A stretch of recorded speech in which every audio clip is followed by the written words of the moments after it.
서울의 뭐 큰 교회에서 그 예배 드리러 오다가 접촉사고가 있었는데 대판 싸웠어요. 그런데 그 싸운 분이 교회 와서 만났대요. 같은 교회 집사님이셨대요. 모르고 싸운 거죠. 여러분, 그런 일도 있잖아요, 그죠? 예배 시간이 다르고, 앉는 자리가 다르고, 뭐 그러면 큰 교회 같은 경우는 그런 경우가 있습니다. 근데 우리 교회도 또 그런 경우가 있겠죠, 그죠? 그래서 전후자로 보시면서 다시 한번 인사하는데, 나 정은남 목사입니다, 이렇게 하면 인사하십시오. 왜 안 하십니까? 서로 보시면서 나 어떤 권사입니다, 나 어떤 지사입니다, 이렇게 좀 인사 좀 하십시오.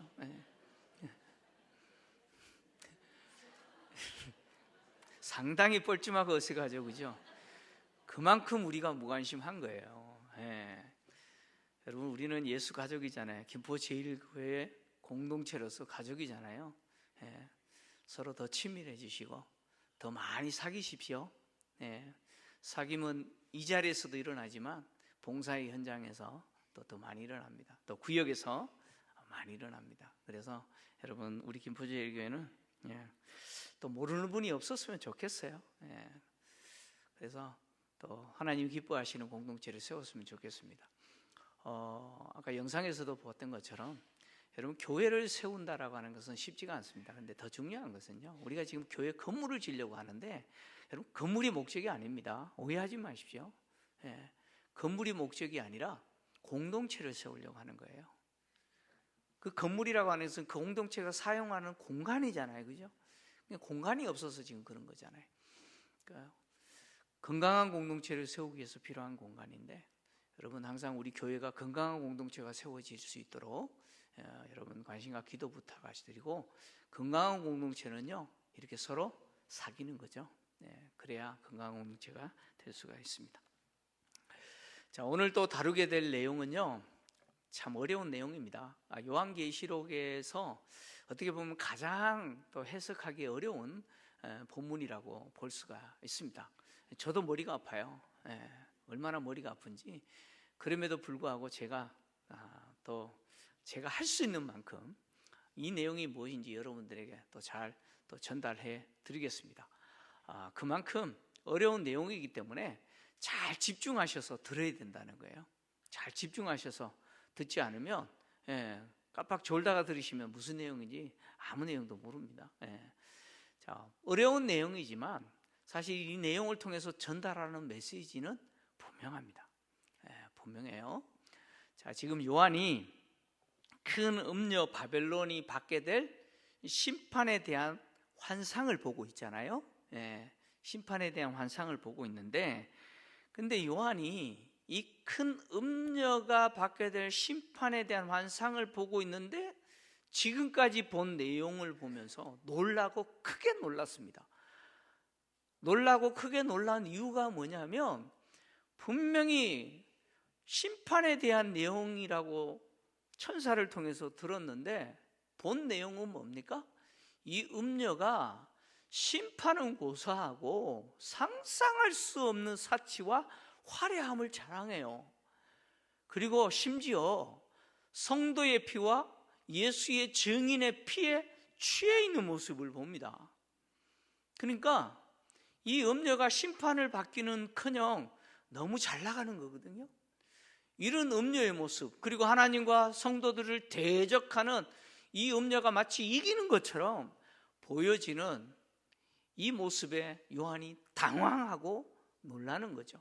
근데 요한이 당황하고 놀라는 모습은 사실 우리 시대에 우리가 당황하고 놀라는 것과 똑같아요.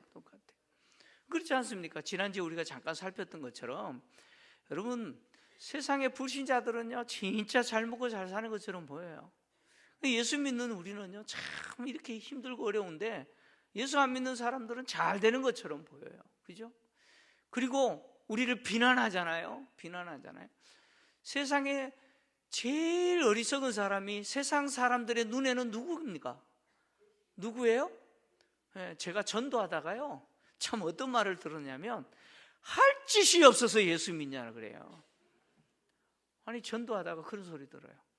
예수 믿는 것은 할 짓이 없어서 믿는다. 그렇습니까? 세상 사람들의 눈에는 그런 거예요. 참 할 짓이 없어서 예수 믿는 거예요. 그렇게 우리를 비난하고 조롱합니다.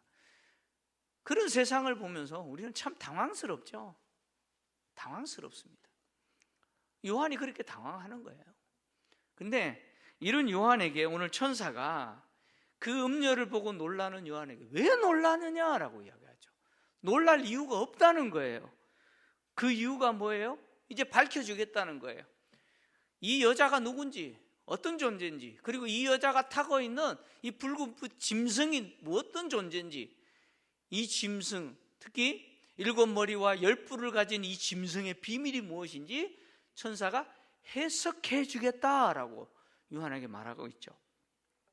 그리고 먼저 요한이 본 이 짐승에 대해서 이야기하는데, 이 짐승은 전에 있었다가 지금은 없으나 장차 무적행으로부터 올라와 멸망으로 들어갈 자다, 이렇게 이야기해요. 이 짐승에 대해서 전에 있었다가 지금은요 없어요. 그러나 장차 무적행으로부터 올라와서 멸망으로 들어갈 자다, 이게 짐승이다라고 이렇게 표현했어요. 그런데 짐승에 대한 이 표현은 어린 양과 하나님에 대한 패러디예요. 패러디입니다. 자, 요한계시록을 보면 예수 그리스도와 하나님에 대해서 어떻게 표현했느냐, 이렇게 표현해요. 요한계시록 1장 18절을 보면 어린 양 대신 예수께서 이렇게 표현해요. 예수님에 대해서 이렇게 표현합니다. 같이 읽겠습니다. 시작. 곧 살아있는 자라, 내가 전에 죽었노라. 볼지어다 이제 세세토록 살아있어 사망과 음부의 열쇠를 가졌노니. 아멘. 인자 대신 예수님이 이렇게 당신을 설명하는 거예요. 나는 누구냐? 사망과 음부의 열쇠를 가졌다는 거예요. 근데 사망과 음부의 열쇠를 가진 나는 전에는 어때요? 전에는 죽었어요. 근데 지금은요 살아있죠. 그리고 앞으로는요 계속해서 영원히 살아있는 존재다라고 이렇게 설명하는 거예요. 자, 이 설명의 내용과 지금 짐승에 대한 표현이 어때요? 비슷하죠? 예. 전에는 있었으나 지금은 없고 장차 무적행에서 올라올 자, 멸망으로 들어갈 자라고 이야기합니다. 계시록 2장 8절을 보면요 또 이렇게 표현합니다. 서머나 교회 사자에게 편지하라. 처음이며 마지막이요 죽었다가 살아나시니가 이르시되. 이런 표현들이 비슷한 표현이라는 거예요. 그리고 요한은 반모섬에서 자신에게 나타난 인자 되신 예수 그리스도에 대해서 계시록 1장 4절에 이렇게 표현했어요. 같이 또 읽겠습니다. 시작. 요한은 아시아에 있는 7 교회에 편지하노니 이제도 계시고 전에도 계셨고 장차 오실 이와 그의 보좌 앞에 있는 7 영과, 이렇게 표현했어요. 인자 되신 예수 그리스도를 어떻게 표현했어요? 이제도 계시고 전에도 계셨고 장차 오실 이. 하나님도 당신을 어떻게 표현하셨느냐? 계시록 1장 8절에 이렇게 표현하셨어요. 같이 읽겠습니다. 시작. 주 하나님이 이르시되 나는 알파와 오메가라. 이제도 있고 전에도 있고 장차 올 자요 전능한 자라 하시더라. 아멘. 나는 전능한 자인데 이제도 있고 전에도 있었고 장차 올 자다. 그러니까 짐승을 표현할 때 전에는 있었으나 지금은 없고 장차 무정으로부터 올라와서 멸망할 자다라는 이 표현은 마치 이 짐승이라는 존재가 하나님과 어린 양이신 예수 그리스도를 패러디하는 존재라는 사실을 드러내고 있죠. 그리고 또 더해서 이 짐승이 장차 무죄응으로부터 올라올 자라고 이야기하잖아요. 그리고 멸망으로 들어가는 자라고 그랬어요. 멸망하는 자라고 그랬습니다. 이것은 이 짐승이라는 존재가 누구와 관계되는 존재냐? 용이라는 존재와 관계되는 자라는 거죠. 용. 계시록 20장에 등장하는 용과 관계되는 존재라는 거예요. 왜냐하면 계시록 20장을 보면 용이요 1000년 동안 무적행에 결박이 돼요. 그러다가 잠시 놓여지고 그리고는 어떻게 됩니까? 불과 유황이 타는 곳에 영원히 던져져서 멸망당합니다. 20장, 계시록 20장의 용에 대한 이런 내용은 본문에 등장하는 이 짐승에 대한 내용과 유사하죠. 왜 그렇습니까? 계시록 20장에서 용이라는 존재는 어떻습니까? 전에는 있었으나 지금은 무적행에 잡혀있는 자죠. 그죠? 결박당한 자예요. 전에는 있었으나 지금은 없는 존재잖아요. 그리고 장차 어떻게 돼요? 무지행으로부터 잠시 노임을 받는 거잖아요. 그러다가 어떻게 돼요? 불과 유황이 타는 못에 던져져서 영원히 멸망당하는 존재가 용이잖아요. 그러니까 계시록 20장의 용에 대한 이런 내용은 오늘 본문의 짐승에 대한 표현과 거의 유사한 거예요. 그러니까 결론은 이거예요. 용의 운명과 짐승의 운명은 어떻습니까? 같다, 그런 이야기예요. 용의 운명과 짐승의 운명은 같다는 것이죠. 그리고 이 짐승에 대해서 땅에 사는 자들, 곧 창세 이후로 그 이름이 생명책에 기록되지 못한 자들이 이전에 있다가 지금은 없으나 장차 나올 짐승을 보고 놀랍게 여겼다, 이렇게 기록하죠. 짐승을 놀랍게 여긴 이유는 뭐냐면 짐승이 멸망당해 버리기 때문입니다. 짐승이 멸망당하기 때문이죠. 땅에 사는 자들, 이 땅에 사는 자들이 짐승을 보고 놀라는 것은 이게 처음이 아니죠. 이게 두 번째예요. 첫 번째는 계시록 13장 3절에 짐승이, 바다에서 올라온 짐승이에요. 오늘 본문의 짐승과 똑같아요. 이 짐승의 머리 중에 하나가 상하게 되었다가 그 상처가, 죽게 된 상처가 낫게 되면 온 땅이, 뒤에 가면은 땅에 있는 자들입니다. 땅에 있는 자들, 땅에서 사는 자들, 그들이 놀랍게 여겨서 어떻게 해요? 짐승을 따르니라. 짐승을 경배했다는 거예요. 짐승을 섬겼다는 거예요. 계시록 13경에서는 짐승의 죽었던 상처가 나으니까 놀라서 짐승을 섬겼는데, 오늘 본문에서 동일하게 땅에 사는 자들이 짐승을 보고 놀라는 것은 망하기 때문이죠. 망하기 때문이에요. 요한은 의도적으로요, 하나님과 어린 양을 따르는 성도들과 용과 짐승을 따르는 이 땅에 사는 자들을 구분합니다. 구분해요. 짐승의 멸망은 하나님과 어린 양을 따르는 성도들에게는 놀랄 일이 아니죠. 짐승이 멸망해버리는 것은 성도들에게 있어서는 놀랄 일이 아니에요. 그거는 당연한 것이고 반드시 그렇게 돼야 되는 거예요. 근데 짐승을 경배하고 따랐던 땅에 사는 자들은 짐승이 멸망하는 것은 너무 큰 충격이죠. 그들에게는 너무 큰 충격이고 흔히 깜놀이라고 그러잖아요. 깜짝 놀랄 일이죠. 왜 그들에게 있어서는 깜놀입니까? 짐승만 멸망하는 게 아니에요. 누구도 같이 멸망해요. 자기들도 같이 멸망하는 거예요. 그래서 놀라고 놀랄만 하죠. 이렇게 짐승의 멸망을 보고 놀라는 이 땅에 사는 자들을 누구라고 표현했냐? 요한은 창세 이후로 그 이름이 생명책에 기록되지 못한 자라고 표현합니다. 그러니까 이들은 누굽니까? 계시록 7장에 하나님의 인침을 받지 못한 자들이고 짐승과 용을 따르고 경배하는 그들이라는 거예요. 그들이 놀라는 것은 그들 자신도 망하기 때문이죠. 이어서 천사가 이 짐승의 7머리와 10뿔에 대해서 해석을 해줍니다. 이게 뭔지 해석을 해주는데, 근데 이 짐승의 7머리와 10뿔을 해석하기 전에 반드시 무엇이 있어야 되느냐? 지혜가 있어야 된다라고 이야기합니다. 그러니까 천사가 해석해주는 이 짐승의 그 7머리와 10뿔을 이해하기 위해서는 뭐가 필요해요? 지혜가 있어야 된다는 거예요. 그래서 천사가 뭐라고 했느냐? 이 해석하기 전에 지혜 있는 뜻이 여기 있으니 라고 표현했죠. 지혜 있는 뜻이 여기 있으니 라는 말은 이 7머리와 10뿔에 대한 천사의 해석을 이해하려면 반드시 지혜가 필수적이다, 이런 이야기죠. 짐승을 바로 이해하기 위해서 지혜가 필요하다라고 하는 것은 이 짐승이 계시록 13장에 등장하는 그 짐승일 뿐만 아니라 계시록 13장 18절을 보면 이 짐승의 수죠. 짐승의 수를 이해할 때도 반드시 뭐가 있어야 돼요? 지혜가 있어야 된다라고 하는 내용과 같아요. 계시록 13장 18절을 보면요, 지혜가 여기 있으니, 지혜가 있어야 된다는 거죠. 총명한 자는 그 짐승의 수를 세어보라. 그것은 사람의 수니 그의 수는 666이니라. 그러니까 666이라고 하는 짐승의 수가 무엇을 상징하는지 알기 위해서는 뭐가 필요하다고요? 지혜가 있어야 된다는 거예요.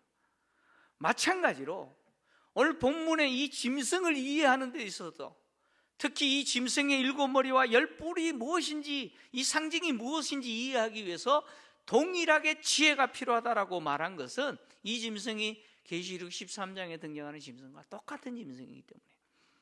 계시록 13장 1절을 좀 보시면 같이 읽겠습니다. 시작. 내가 보니 바다에서 한 짐승이 나오는데 뿔이 10이요 머리가 7이라. 그 뿔에는 10 왕관이 있고 그 머리들에는 신성모독하는 이름들이 있더라. 아멘. 바다에서 올라온 이 짐승의 모습이 어때요? 10뿔이 있죠. 7머리가 있어요. 그 10뿔에는 무엇이 있어요? 10 왕관이 있죠. 오늘 본문 뒤에 가면은 이 10왕이라고 이야기해요. 그러니까 같은 짐승이라는 거예요. 계시록 13장에서는 이 짐승의 7머리와 10뿔에 대해서 해석하지 않았어요. 근데 드디어 마침 오늘 본문에서 마침내 천사를 통해서 이 7머리와 10뿔이 무엇인지 해석을 해줍니다. 해석을 해주는데, 자, 이 천사는 먼저 이 짐승의 7머리가 무엇인지 해석을 하는데 두 가지로 해석을 해요. 짐승의 7머리는 첫 번째 여자가 앉은 7산이다 라고 했고, 두 번째 7왕이다 라고 했어요. 여자가 앉은 7산이다 라고 해석했는데, 여자가 앉은 7산이다 라고 하는 해석은 1세기 그리스도인들은 이 여자가 앉은 7산이 뭘 상징하는지 즉시 알았어요. 즉각적으로 이것은 로마다 라고 알았어요. 로마를 상징하는 것이다 라는 것을 알았다는 거예요. 왜 그렇게 즉각적으로 알 수 있었느냐면, 로마는요 7산 위에 세워진 도시이고 나라기 때문에 그렇습니다. 7산 위에 세워진 도시예요. 로마는 테베레라는 강이 있습니다. 테베레 강. 테베레 강 왼쪽 뚝 위에, 그 언덕 위에 위치했던 7개의 정착지의 연합, 7개의 정착지의 연합으로 시작된 나라가 로마라고 하는 도시고 로마라는 나라입니다. 그래서 황제 시대 이전에 그 왕이 통치했던 왕정 시대가 있었어요. 로마. 특히 주전 578년에서 주전 535년까지 통치했던 왕정 시대 6번째 왕이에요. 세르베우스 툴리우스라고 하는 왕이 통치했던 시대부터 로마라고 하는 도시, 로마라는 나라를 뭐라고 불렀느냐면 7산의 도시라고 불렀습니다. 로마를 뭐라고 불렀다고요? 7산의 도시라고 불렀어요. 그리고 1세기에 많은 시인들, 특히 베르길리우스라고 하는 시인과 더불어서 많은 시인들이 로마와 관련돼서 시를 쓸 때 7산을 소재로 시를 썼어요. 그러니까 1세기 그리스도인들은요 이 여자가 앉은 7산 그러면 바로 즉각적으로 이것은 뭐라고요? 로마다라고 알았다는 거예요. 그리고 또 천사가 이 7머리를 7왕이다라고 해석했어요. 7왕이다. 7왕이라고 해석한 것은 이 짐승의 특징을 좀 더 자세하게 설명한 거예요. 7왕이다라고 설명하면서 7왕 중에 5은 뭐예요? 망하였고, 하나는 지금 있고 다른 하나는 지금 있어요. 하나는 있고 다른 하나는 지금은 없지만 반드시 잠시 머물 것이다. 반드시 다시 이룰 것인데 잠시 머물게 될 거다. 이렇게 해석을 했습니다. 7왕에 대한 이 천사의 해석에 대해서 이 7왕이 뭘 의미하는지, 무엇을 상징하는지 역사적 관점과 그리고 상징적 관점으로 해석하는 것으로 나눠집니다. 학자들에 의해서. 이 일곱 왕에 대해서 역사적 관점으로 해석하는 분들은 이 해석도 또 둘로 나눠요. 어떤 학자들은 이 일곱 왕은 로마 황제를 이야기한다. 그래서 지금 있는 황제가 누구냐에 따라서 이미 멸망당한 황제 이름들이 다 틀려요. 어떤 사람은 지금 있는 황제가 왕이 네로다라고 말하는 학자가 있고 도미티아누스다라고 말하는 학자가 있어요. 그러니까 지금 있는 황제가 누구냐에 따라서 내용이 달라지죠. 해석이 일치되는 게 없어요. 네, 없습니다. 그리고 또 이 역사적인 관점에서 이거는 로마 황제를 말하는 것이 아니라 이 일곱 왕은 일곱 제국을 이야기하는 거다. 그래서 이미 망한 왕은 애굽과 아수르와 바벨론과 페르시아와 헬라 제국이 이미 망한 5 왕이고, 지금 있는 왕은 로마 제국이다. 그리고 앞으로 등장할 한 제국이 있는데 제국일 수도 있고 적그리스도일 수도 있다, 이렇게 해석하는 그런 학자들도 있습니다. 그런데 오늘날은 이것을 역사적인 관점에서 해석하기보다는 상징적인 관점에서 해석을 많이 합니다. 그리고 대부분 학자들이 그렇게 많이 지지를 합니다. 자, 왜 이렇게 상징적으로 보냐면 7이라고 하는 숫자가 요한계시록에서는 문자적인 의미가 아니라 상징이잖아요. 그죠? 7인, 7 나팔, 7 대접, 뭐 이런 다 7이라는 숫자가 상징입니다. 그리고 또 더하여서 이 요한계시록이라고 하는 이 성경의 장르가 묵시적 장르잖아요. 그죠? 그래서 이 7이라는 상징적인 숫자와 묵시적 장르를 통합해서 봤을 때 이것은 상징적인 의미로서 뭘 말하느냐? 로마 제국의 제국주의적 능력의 총체다, 이것을 상징하는 거다. 그러니까 7왕은 뭐 황제를, 제국을 의미하는 게 아니라 로마 제국의 모든 세상의 제국주의들의 능력의 총체, 다시 말하면 로마 제국이라고 하는 것은 모델이라는 거예요. 상징이라는 거예요. 모든 세상 제국의 능력의 상징이다, 이렇게 본다는 것이죠. 또 이렇게 보는 이유가 뭐냐면 이 7이라는 이 숫자에 대한 숫자를 상징으로 봐가지고 이 8번째 왕이 등장하잖아요. 8번째 왕이 등장해요. 근데 8번째 왕은 지금 요한이 보고 있는 붉은 불, 그 짐승이에요. 그 짐승. 전에는 없었으나 전에는 있었으나 지금은 없고 장차 올 자라고 했던 바로 그 붉은 짐승이에요. 그게 8번째 왕이에요. 근데 8번째 왕이 등장하는데 뭐라고 이야기하냐면 7 왕 중에 속했던 자다, 이렇게 이야기합니다. 그러니까 7이라는 상징의 숫자를 뭐예요? 그대로 살려놓고 이 8번째 등장하는 왕도 사실은 이 7 왕 중에 속했다가 다시 나타난 왕이다, 이렇게 이야기하는 거예요. 그래서 상징적으로 이렇게 보는 것이죠. 그리고 8번째 왕, 이 왕이 지금 요한이 보고 있는 붉은빛 짐승이거든요. 이 짐승인데 이 짐승에 대해서 뭐라고 표현했냐면 전에 있다가 지금 없어진 짐승이다, 이렇게 표현했어요. 그러니까 이 표현은 또 무엇과 관계되냐면 네로 황제의 귀환설과 관계돼요. 네로의 귀환설과 또 관계됩니다. 여러분, 네로의 귀환설이 뭡니까? 들었잖아요. 네로 황제가 이미 죽었잖아요. 그죠? 네로 황제가 이제 자살해서 죽은 거예요. 죽었는데 어떤 설이 당시 로마 사회에서 파다했느냐? 네로가 죽었는데 사실 죽지 않고 어디로 도망갔어요? 파르티아 제국으로 도망갔다는 거예요. 그래서 파르티아 제국의 군대를 이끌고 다시 로마로 올 거라는 거예요. 그리고 로마를 멸망시킬 거다, 이런 설이 파다했는데, 그런 측면에서 보면 네로라는 존재는 지금 있어요, 없어요? 전에는요? 전에는 있었죠. 그죠? 전에는 있었으나 지금은 없는 존재예요. 오늘 짐승하고 설명하는 거 똑같죠? 그리고 장차요? 나타날 존재죠.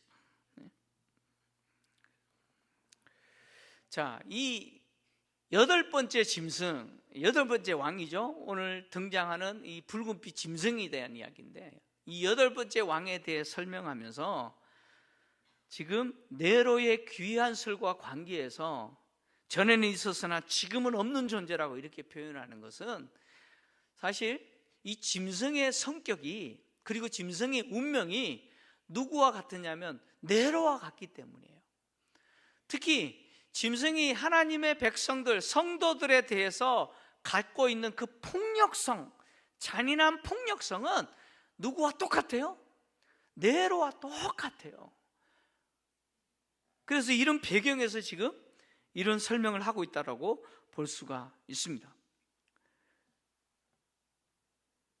그리고 또 더해서 이 여덟 번째 이 등장하는 왕 역시 어떤 존재예요? 망할 존재라는 거예요. 망할 존재예요. 망할 존재. 멸망으로 들어갈 존재죠. 그 다음에 천사가 이제 일곱 왕에 대해서 해석한 이후에 이제 열 뿔에 대해서 해석하죠. 열 뿔에 대해서 해석합니다. 일곱 왕과 관련해서 결론은 뭐냐면, 그가 누군지 모르지만 분명한 것은 일곱 왕들과 또 일곱 왕 중에 속했다가 여덟 번째 왕으로 오게 될 짐승까지 결국은 망한다. 이게 메시지죠. 결국 망한다. 그리고 열 뿔에 대해서 해석했는데, 열 뿔도 열 왕이다 이렇게 해석해요. 열 왕이다. 근데 이 열 왕인데 아직 나라를 얻지 못했다. 다만 짐승과 더불어 임금처럼 한동안 권세를 받을 것이며, 그들이 한 뜻을 가지고 자기 능력과 권세를 짐승에게 줄 것이다. 이렇게 설명을 했습니다. 이게 천사의 해석이에요.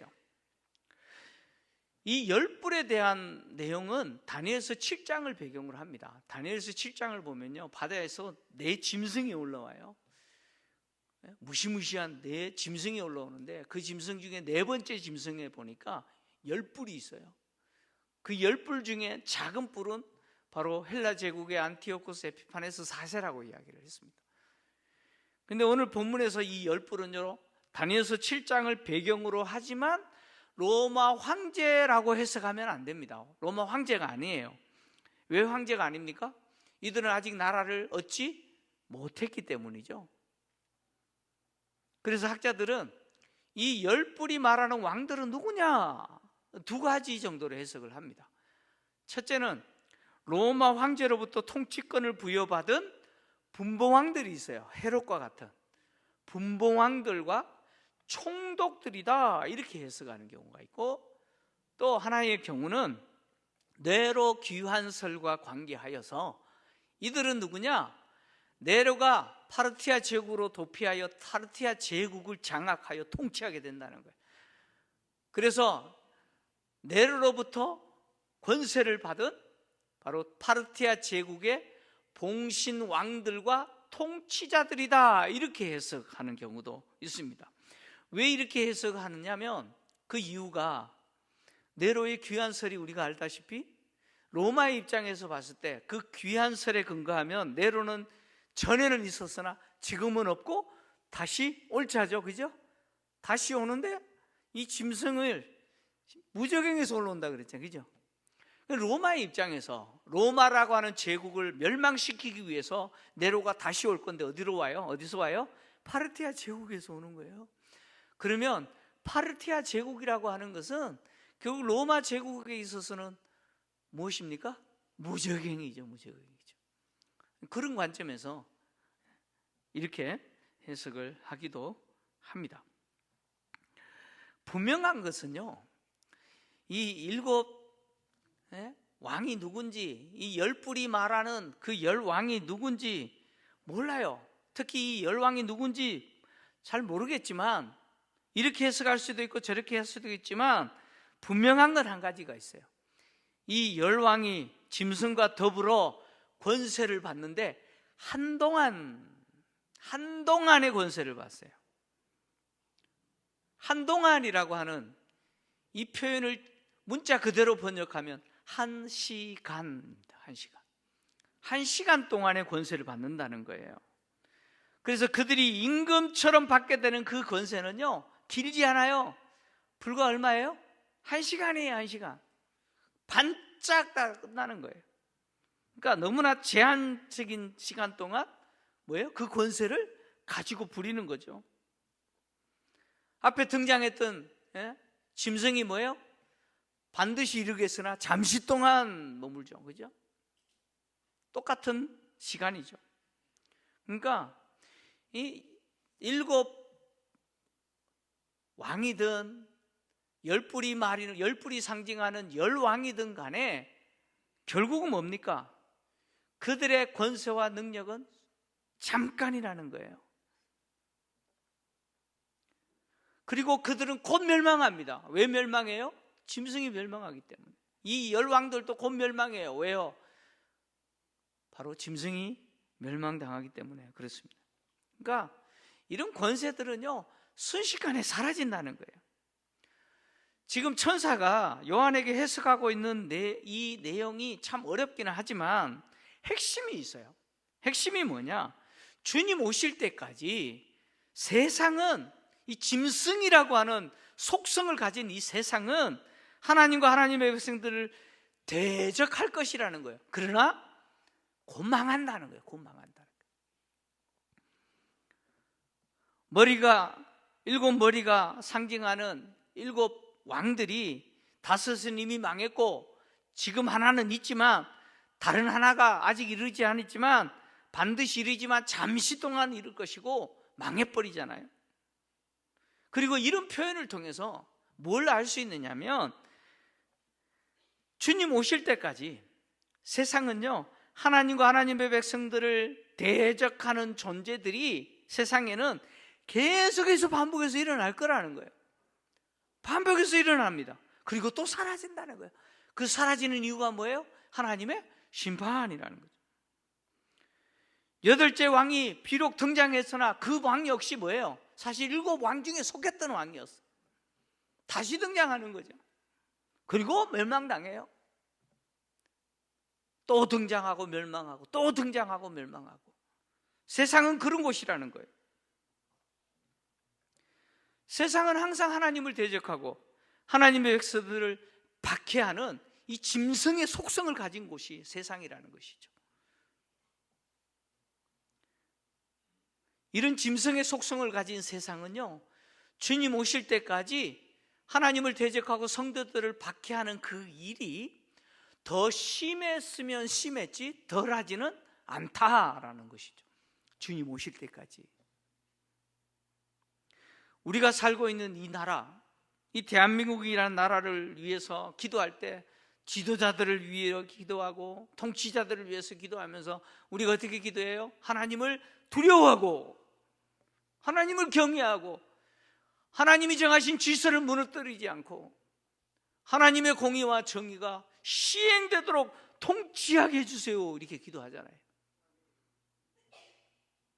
근데 참 우리의 기도와 상관없는 지도자를 만나는 경우들이 태반이잖아요. 그죠? 그렇다고 해서 나라와 민족을 위해서 기도하지 마라, 그런 이야기가 아니에요. 우리는 기도해야 돼요. 바울도 기도하라 그랬고 베드로도 기도하라 그랬기 때문에 기도해야 돼요. 우리의 기도대로 통치자들이 하나님을 경외하고 두려워하면서 하나님의 공의와 정의가 시행되도록 하면 진짜 좋지만, 그렇지 않다 할지라도 그것을 이상히 여기지 말라는 거예요. 그거 이상히 여기지 말고 당연한 것으로 여기라는 거예요. 왜요? 세상이라고 하는 속성은 이렇다는 거예요. 이게 당연한 거라는 거예요. 왜 이런 시각을 우리가 가져야 됩니까? 그래야 우리가 세상에 속지 않기 때문에 그렇습니다. 여러분, 세상이라고 하는 존재는 우리가 치열하게 싸워야 될 대상이죠. 물론 선교적 관점에서는 하나님이 세상을 이처럼 사랑하셔서 동생생애로 보내신 것처럼 우리도 세상을 사랑하고 세상에 죽어가는 자들을 영혼에게 복음을 전하고 그들을 구원해야 될 우리의 사명이 있지만, 그러나 짐승의 속성을 가진 세상은 우리가 사랑해야 될 대상이 아니라 뭐예요? 치열하게 싸워야 될 대상이라는 거예요. 속지 말라는 거예요.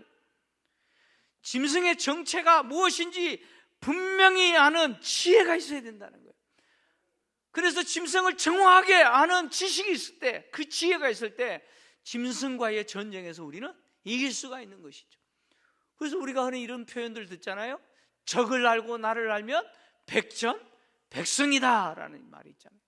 아니, 적을 모르고 나도 모르는데 어떻게 이기겠습니까? 그래서 적을 알아야 된다는 거예요. 우리가 싸워야 될 세상이 어떤 존재인지 알아야 된다는 거예요. 그래야 그 세상에 우리가 함몰되어 살지 않는 것이죠.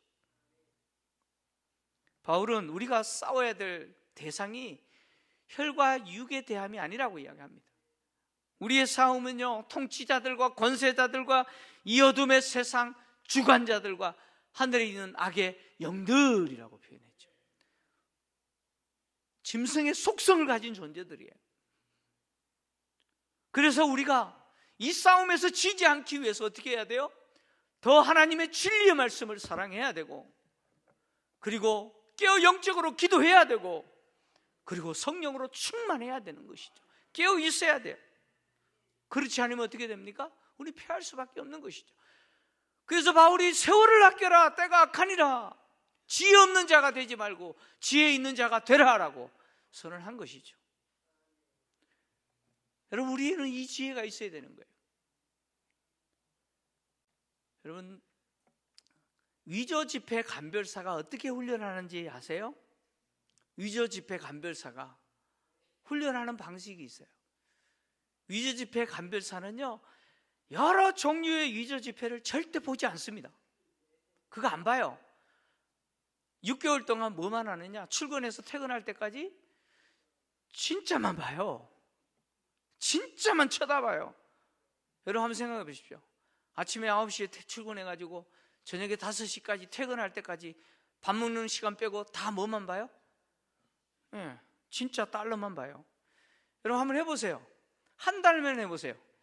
아침에 9시부터 저녁 5시까지 밥 먹는 시간 빼고 5만 원짜리 진짜 지폐만 뚫어지게 쳐다보세요. 한 달 동안 해보세요. 그럼 5만 원짜리 지폐 그려라 그러면 그릴까요? 못 그릴까요? 제가 잘못 말한 것 같습니다. 6개월 동안 하십시오. 한 달 동안 안 되면 6개월 동안 하십시오. 그러면요, 5만 원짜리 지폐 그려요. 점 하나 틀린 거 보고요, 선 하나 삐뚤어진 거 보고요, 다 봅니다. 보여요. 어떤 위조 지폐가 보여도 다 밝혀낼 수 있어요. 무슨 이야기냐면, 여러분 진짜를 모르면 가짜 분별 못해요. 진짜를 모르는데 어떻게 가짜를 분별해요? 내가 바른 진리의 말씀 위에 서서 영적으로 깨어있어 기도하고 성령 충만하지 않으면, 여러분 지금 17머리와 10뿔이 뭘 말하는지 우리 잘 몰라요. 아무리 해석해도. 그러나 내가 진리 안에 있으면 그것이 무엇이든 간에 뭐예요? 우리는 알 수가 있어요. 알 수가 있어요. 아무리 세상이 바뀌고 제국이 바뀌고 나라가 바뀌고 환경이 바뀌어도 내가 진리 안에 있으면 안다는 거예요. 그래서 우리가 진리 안에 있어야 되는 것이고, 하나님의 말씀 위에 서 있어야 되는 것이고, 우리가 영적으로 깨어 기도하는 자가 되어야 되고 성령 충만한 자가 되어야 되는 것이죠. 저는 우리 김포제일교회 성도님들이 이렇게 깨어있는 진리 위에 서 있는 분들이 되시길 바랍니다. 그 진리를 통해서 뭘 보셔야 돼요? 여러분 세상을 보십시오. 인간적인 눈으로 보지 마시고 진리를 통해서, 하나님의 말씀을 통해서 세상을 보십시오. 그러면 그 세상의 실체를 보게 됩니다. 절대로 세상에 우리는 함몰되지 않고 그 세상과 우리가 벌이는 영적인 전쟁에서 패하지 않습니다. 이 진리 위에 서서 세상과의 전쟁에서 승리하는 성도님들 되시길 주 이름으로 축원합니다.